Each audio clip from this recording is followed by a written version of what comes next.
In this video, we want to talk about what happens when we get more complex versions of our solving for different segments and secants and formulas. So I want to show you this problem, and it looks pretty normal.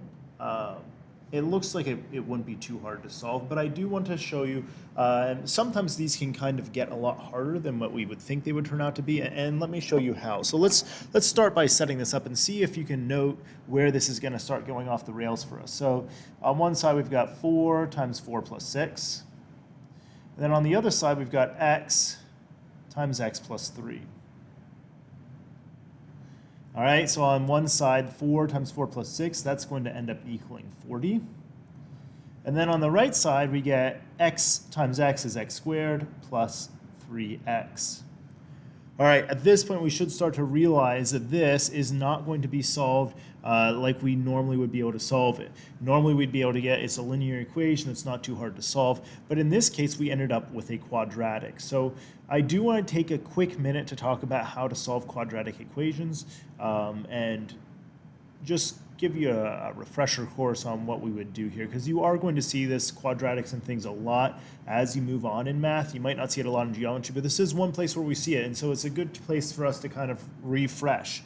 So we get x squared plus 3x, and remember the goal here, minus 40, so I'm going to subtract 40 on both sides. The goal here is to set this equal to 0. The reason we set this equal to 0 is that when I factor this out, I should get the multiplication of two different terms together, and then if it's equal to 0, I know that if I get 0 in either one of those, I'll end up with getting 0 altogether.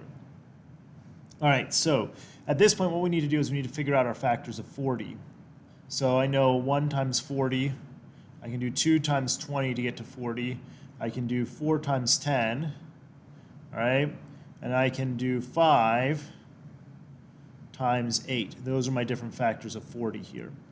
So what I want to do at this point is I want to say, okay, which of these multiplies together to be 40, but notice it needs to be negative 40, so I could actually set up two sets, one where the first set is negative and the second set is negative, but adds together to be positive 3. So because I know this is positive 3, I'm just going to put negatives out here on the smaller sets, because if the larger one was negative, this would end up turning negative. So the smaller one must be negative, so multiplies together to be negative 40, adds together to be positive 3, and so I recognize that negative 5 times positive 8, that's going to get me my set that multiplies together to be, negative 5 times 8 is multiplies together for negative 40 and adds together to equal 3. So what I'm going to do is I'm going to set this thing up as x minus 5 times x plus 8, okay? And if I set it up that way, I could always distribute back in to double check to make sure, but this is going to be our factored form of x squared plus 3x minus 40. Another way to do this, if it doesn't come out to a nice number, say you can't solve it this way, you can always use your quadratic formula, negative b plus or minus the square root of b squared minus 4ac, all of that over 2a. So we're not going to show you any examples like that. I think all the ones we're going to give you should roughly come out to whole numbers, I believe, but I can't promise. So let's continue on here. So at this point, now I know my solutions exist where x minus 5 is equal to 0, and where x plus 8 is equal, or where x plus 8 is equal to 0. So I solve this out, so x is either positive 5 or x is equal to negative 8.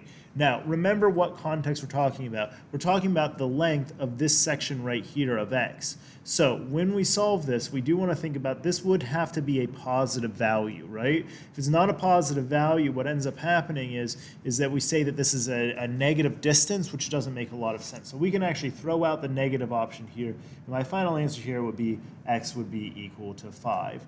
And I could always try that and plug that in and check and see if that works or not. So I wanted to go over one example here of doing a quadratic.